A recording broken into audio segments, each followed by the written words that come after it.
This video will show you how to replace the front brakes, pads and rotors on a Chrysler Town Country. This will be located behind your front wheel. Let's get into it. Okay friend, let's get started on our job. The first thing we have to do is safely raise and support the front of the vehicle so the wheel's off the ground. Now after you've completed that, remove all 5 of your 19mm lug nuts so we can get the wheel off of here.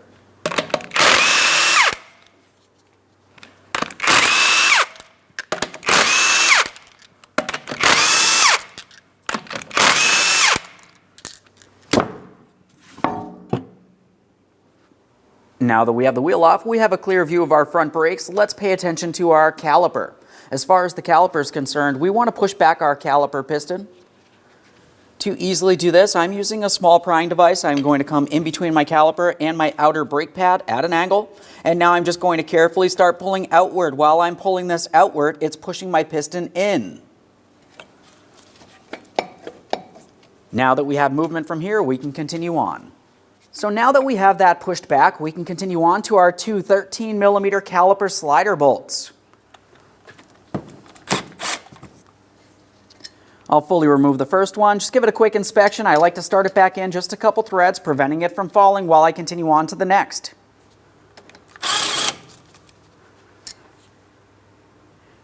Now when I do go to remove this caliper, I'm going to have to hang it aside in a way that does not cause any damage to my flex hose, so I just have a small hook here.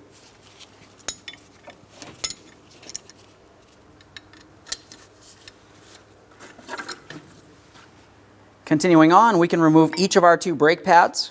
Now if they feel as though they're stuck in place, since we are replacing them, we can just pry them out of here.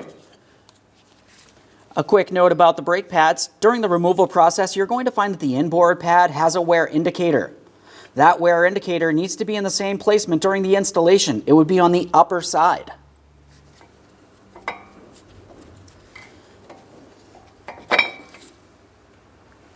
Now we can start removing the caliper bracket. The caliper bracket's held in place with 2 21mm mounting bolts. Go ahead and remove the pair in that bracket. Now same process as before, I'm just going to fully remove the first one, a quick inspection, start it back in a couple threads.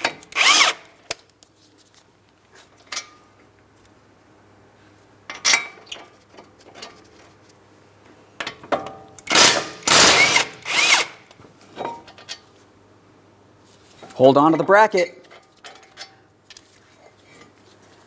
Now we will be cleaning and lubricating this. For now, we're going to set it aside. Let's remove the brake rotor next. There we go. And there it is, friend. Before we can get the rotor in place, the next thing we have to do is clean the wheel bearing hub mating surface. For this, you can use a wire brush or a sanding disc, whatever's easiest for you.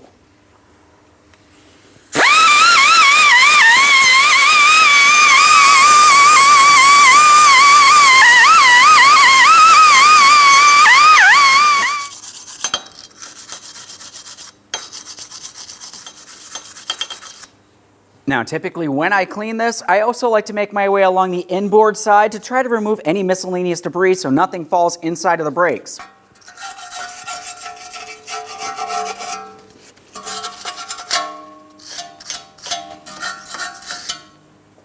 After cleaning this, we can use some anti-seize.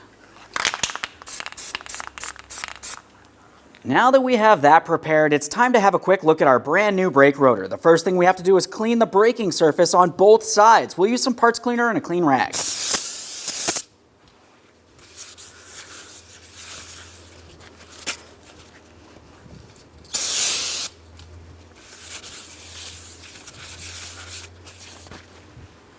Now we can get this in place.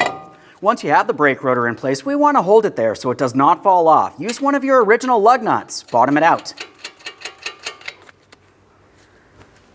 Now with that brake rotor in place, it's time to start paying attention to our caliper bracket. I have it on the bench. We need to remove everything from it so we can clean it, lubricate it, and reinstall. Now with that said, for the removal process, I like to start with my metal tins. You're going to find you have 4 of these, 2 along each side of the bracket. Go ahead and pry those out of place. We will be recycling these. Our kit came with brand new caliper bracket tins.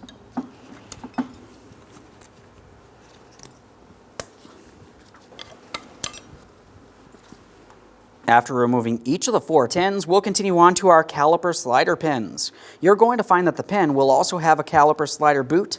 We're going to remove both of those from the bracket. To remove this, I'm going to use a small pocket screwdriver to help separate the pin from the boot so I do not cause any damage to that pin or boot. Go ahead and remove the slider pin. We're going to clean it down and give it a close inspection to confirm it's not rotted, weak, or damaged in any way.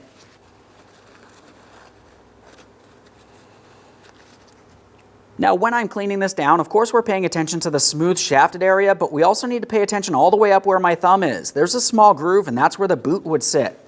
You need to make sure there's no miscellaneous debris or damage. It has to make a good seal on that boot during the installation process. Now, this pin does look good, so I'm going to set it aside on the corresponding side of the bracket that it needs to go into during the installation process. Now we can remove the boot from the caliper bracket. As far as this is concerned, typically you can take hold of it, rock it out of position. After you've removed that, we need to make sure we clean it down. For this, I'm just using a clean rag, no detergents. As far as that rag, I'm just going to carefully take it and slide it straight through the center. Now that I have it pulled through, I'm just going to roll this around a little bit here. We're attempting to remove as much grease or miscellaneous debris from inside of that boot as possible. Once we've done that, just a close inspection. We want to make sure it's not torn, worn, or damaged. Still soft and pliable. We'll set that aside with that corresponding slider pin. Repeat the process for the other side of the bracket.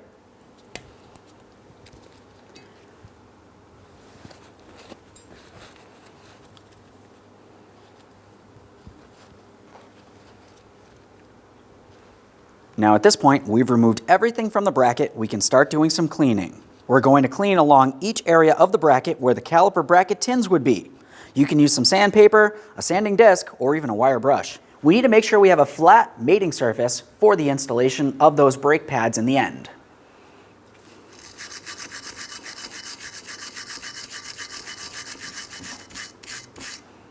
If you see any raised areas, make sure you remove them.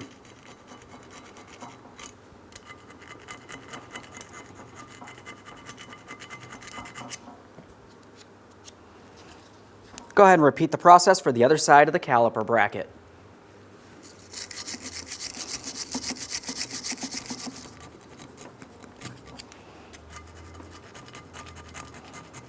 Now that we've cleaned those areas, we'll continue on to our slider pin ports. For that, I'm using some parts cleaner and a bore brush.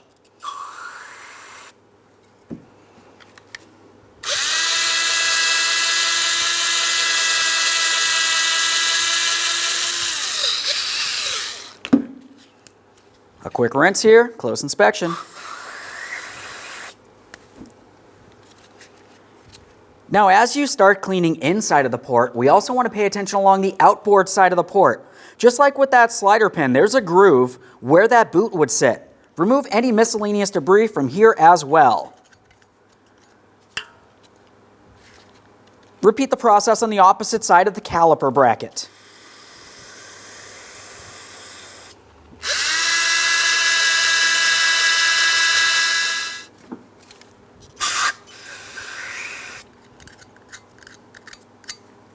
Now that we've fully finished cleaning our bracket, it's time to add some lubricant, and we're going to start with our caliper bracket tins. Now, as far as that lubricant's concerned, I'm using high temperature caliper lubricant, and I'm only using a thin amount along each of the 4 areas on the bracket that I had cleaned. This is going to help with vibration dampening and noise reduction. It also helps keep moisture out of the area so you don't get rust buildup. Now we'll just have a quick look at our caliper bracket tins. You're going to find in the kit it came with several different tins. We want to pay attention to the edges. On one edge of each one of the tins, you're going to find that you have this hooked area. That needs to go on the outboard side, not on the center of the bracket closest to the rotor. Also, if you were to look at it, you're going to find that on one end, it has a curved area that protrudes out further than the other. That area would be down along the bottom. So with that said, let's go ahead and get this in place. I'm going to go ahead and come in from the center and roll it into the proper positioning. I have the area that protrudes out, facing out and away from the center of the bracket, just as I had mentioned.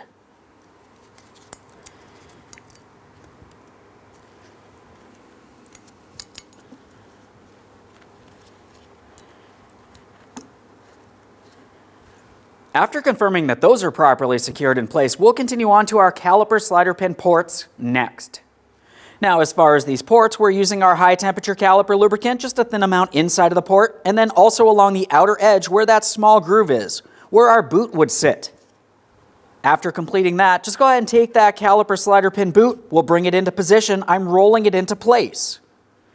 Once it's on there, I like to give it a quick spin working in that lubricant. Now it's time to focus on that caliper slider pin.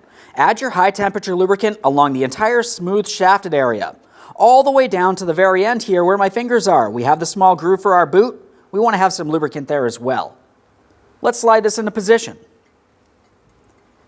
Now after pressing it in, you can see that there's typically going to be air stuck in this boot. Go ahead and carefully squeeze it out of there. And now we're going to take that slider pin and just rotate it around again. This is working in the lubricant. After completing one side, just do the exact same thing to the other side of the caliper bracket.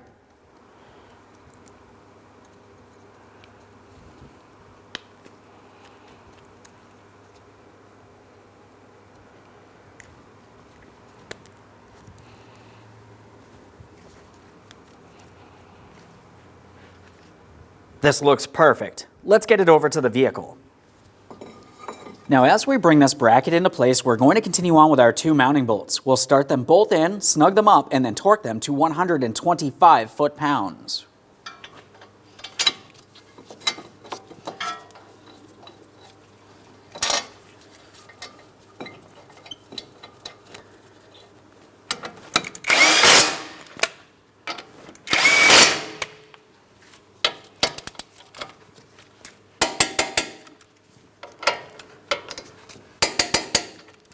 Double check, make sure that's secured in place. We'll continue on with our brake pads.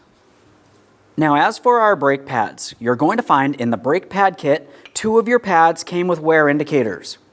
Now, you remember during the removal process, the wear indicator goes on the inboard pad, and we're going to have it up along the top. So make sure you have the proper pad. Let's go ahead and get this in place. We're going to align it with the caliper bracket. I like to come in at an angle, and I'll roll it in. Now, once you have it in, you need to make sure it can move. If you have to hammer it in or it just does not seem like it wants to fit, you did not clean the caliper bracket well enough and you need to do so. This feels good, so we'll continue on to the other pad. Outboard pad, no wear indicator.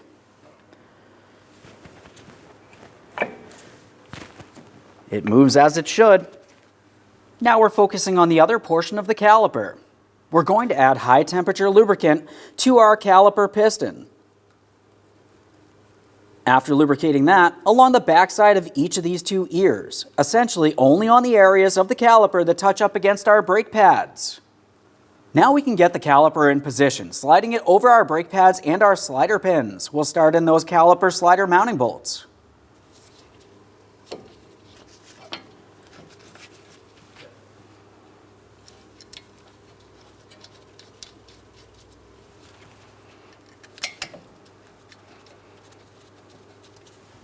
After starting those in, you can go ahead and bottom them out, and we're going to torque them to 26 foot-pounds.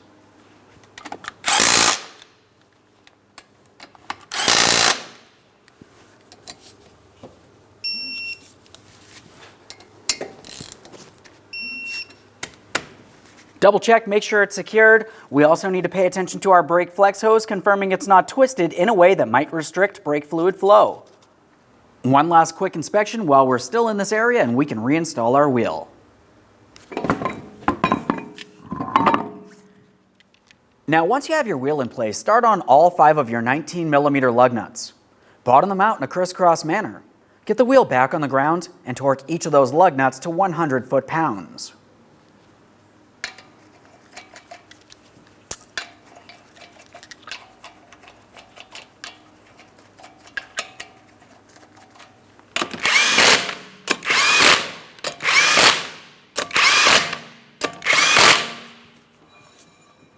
Now I have the wheel safely on the ground. Let's go ahead and torque those lug nuts to that 100 foot-pounds as I mentioned.